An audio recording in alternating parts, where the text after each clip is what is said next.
Welcome back 5A and 5B to another edition of Grammar Sprinkled with Sugar. Now we're coming off spring break and I hope you had some relaxation and some good times.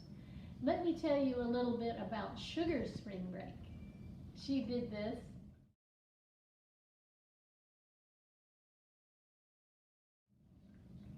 And this.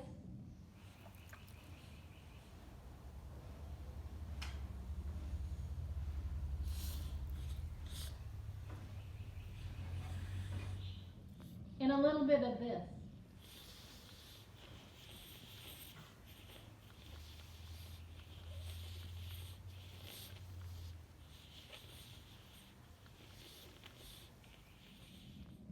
But we also had an opportunity to do this.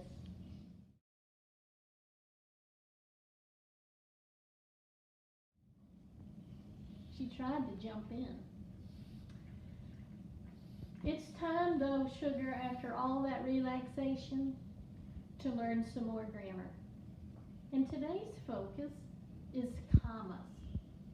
Commas are important, and they have certain rules about them. We're going to learn 4 different reasons and ways to use commas in a sentence.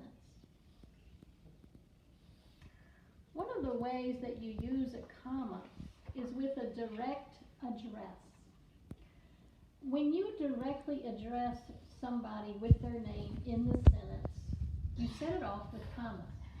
Come on, Sugar, it's time to learn about commas. In this sentence, I'm directly addressing her. So there's a comma on both sides of her name. Now, the direct address can be in the middle of the sentence, it can be at the front of the sentence, or at the end. Here's an example. Sugar, are you with me? Here it is, I'm directly addressing her at the beginning, and the comma is after her name.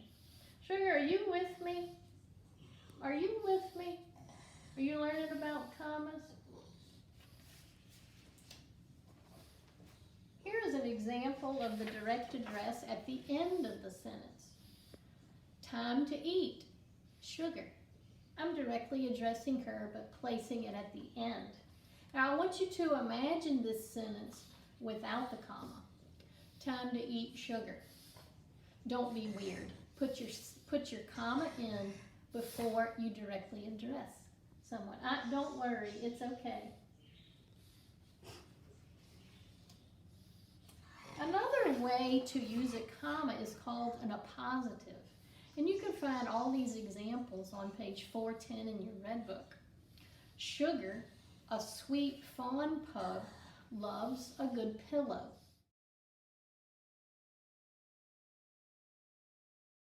Okay, so Sugar, when I'm talking more about her, and actually this part can be taken out of the sentence, it's known as an appositive.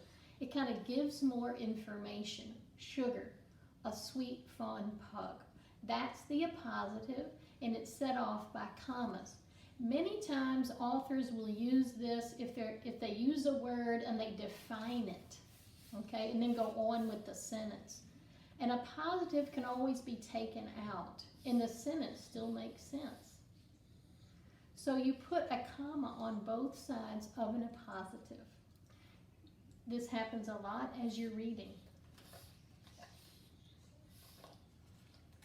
Another way to use a comma is with an introductory word. No, you can't have another treat. Sugar, do you want another treat? Here, I'm just saying you can't have one, but now I'm asking you if you want one. Do you want another treat? It is almost swimsuit season, Sugar, and we've had a lot of quarantine snacks, but is it going to be okay? Oh, you don't want another snack. Oh, well, I'm going to put it here in the corner of your bed in case you want. Some introductory words like no, yes, of course. Please put a comma after them, okay? Introductory word. And the last way, oh, you found it. Good. that's Alpo biscuits, is with a series. And you see these when you start to list things in a sentence, it's known as a series.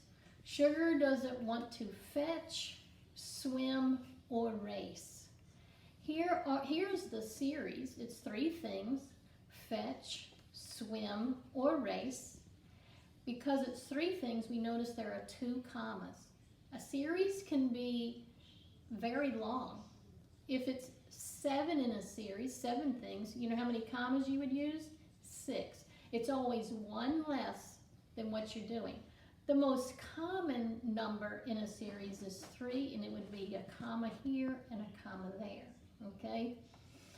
Fetch.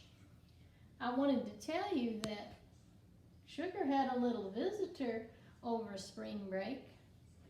A black lab named Bruce came to visit, and I was wondering and he loved to fetch.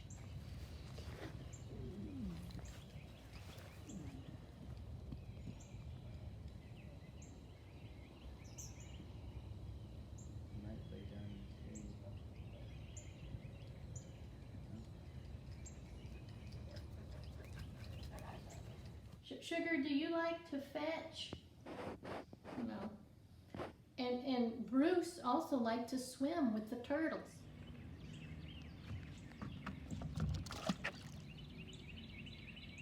Sugar, do you like to swim with the turtles? Probably not. Well, what about a race? You think you want to participate in a kayak race?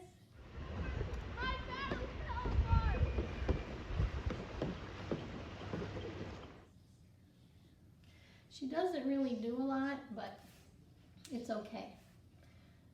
Commas in a series. This is the example. My advice to you on page 410, when you put the commas in, read over the box on the top. Once you put the commas in, read the sentence and make sure the sentence makes sense with where you put the commas. A direct address, and a positive, an introductory word, or in the series. All are important. Well, Sugar, you were really good for this lesson. Thank you. Thank you. And if anybody has any questions, they can probably ask Sugar. We'll see you next time.